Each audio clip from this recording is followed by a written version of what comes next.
Hello, Ryan here, aka Mac, and welcome. So, as part of my series breaking down Tony Zurevec's presentation, I decided to start with what are we going to see first, and what is the next step for rolling out all of this incredible tech. As always, these videos are made possible thanks to my very generous patrons and channel members. Thank you guys so much for the support. In particular to my latest channel member, Mr. Die the Don, thank you so much. So, Tony Zurevec speaks in great detail about many important aspects of Star Citizen with his latest presentation, and I will go through all the other aspects of what he spoke about and break them down individually to help us all digest everything.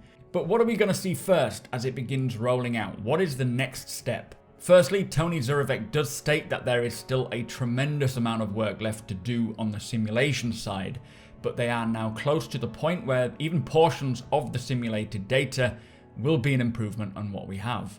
So he says they still need to do a bit more testing before they enable Quantum, and will only gradually integrate it into the live game, limiting the focus to a few select areas so that they are able to work out any issues as they arise.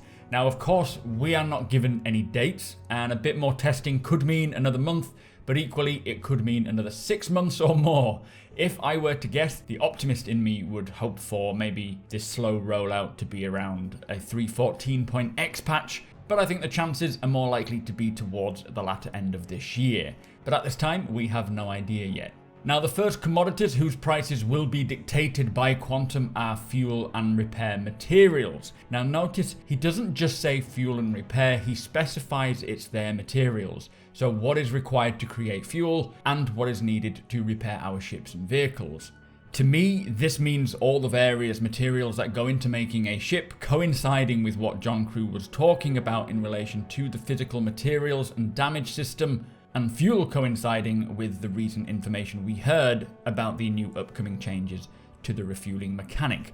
Both subjects I have covered in separate videos, which I will link in the description should you want to learn more. But ship-to-ship refueling has work on the progress tracker ending around early September, and the physical damage tech actually has work that will come to a close mid-June. So there's a good chance if they do coincide with either of them, it could be towards the 3.14, the 3.14x or 3.15 patch. But what all of this means is that Quantum and the Odin system, which I will create a more dedicated video on, will enable this supply and demand and dynamic prices on fuel and all the materials that go into repair, which should filter down to the dynamic pricing of all the raw materials that can be mined, collected, harvested, and fingers crossed towards the end of the year salvaged as well. And if that is the case, that will shake up trading, commodity trading, hauling, mining, all aspects of the verse, as these prices will be dynamic and dictate what it is that we go after. Now, something else that they will allow Quantum to control will be the amount of piracy, security, and potentially transport freighters as well, all found within a few test locations. So this sounds as though it'll mean Quanta will roam around going about their business in these locations, and as we make our way through the verse, if we head into one of these test locations, we may enter a probability volume triggering either a pirate attack, an NPC freighter potentially under attack by these NPC pirates, and even security coming to their aid. Now this will create some actual dynamic small scale events for players to experience and decide how to react, slowly becoming more and more driven by the economy.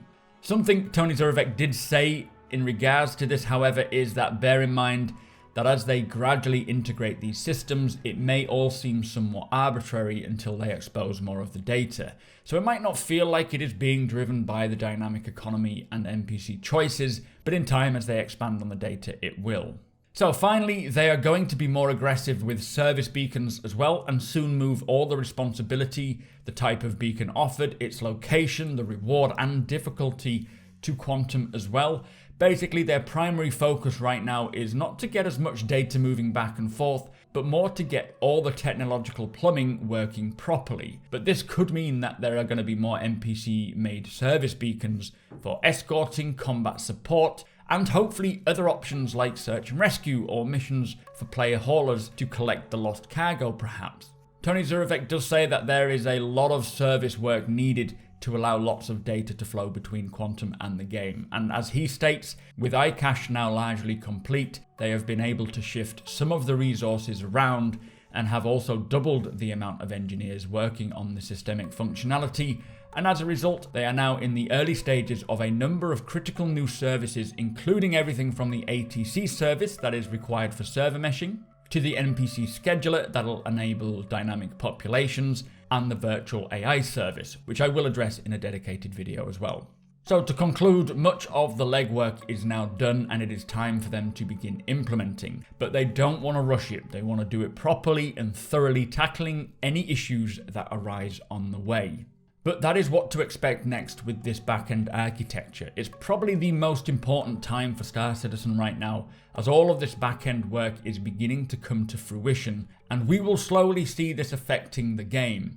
Of course, it'll take time to integrate, but it is an exciting time to be a backer, and I am excited to see all of this work finally coming together after all of these years.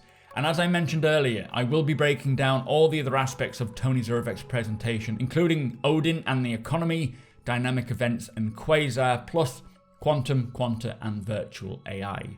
But I thought starting with the What's Next video was a good choice. If you do enjoy my videos, please consider subscribing and helping the channel to grow. Also, if you want to talk more about Star Citizen, including Tony Zurovec's presentation, then do come and hang out over on twitch.tv/supermacbrothers Ryan. You are all more than welcome, be that veteran backer or a new backer, or someone who is undecided whether they want to back. If you could do the channel a big favor and hit that thumbs up, I would appreciate it. And if you want to be notified when my videos go live, click that little notification bell. I am able to do these videos thanks to my very generous patrons and channel members, so if you do want to support the channel even further, it is very much appreciated. All the links are in the description. Thank you so much for watching, and I'll see you next time.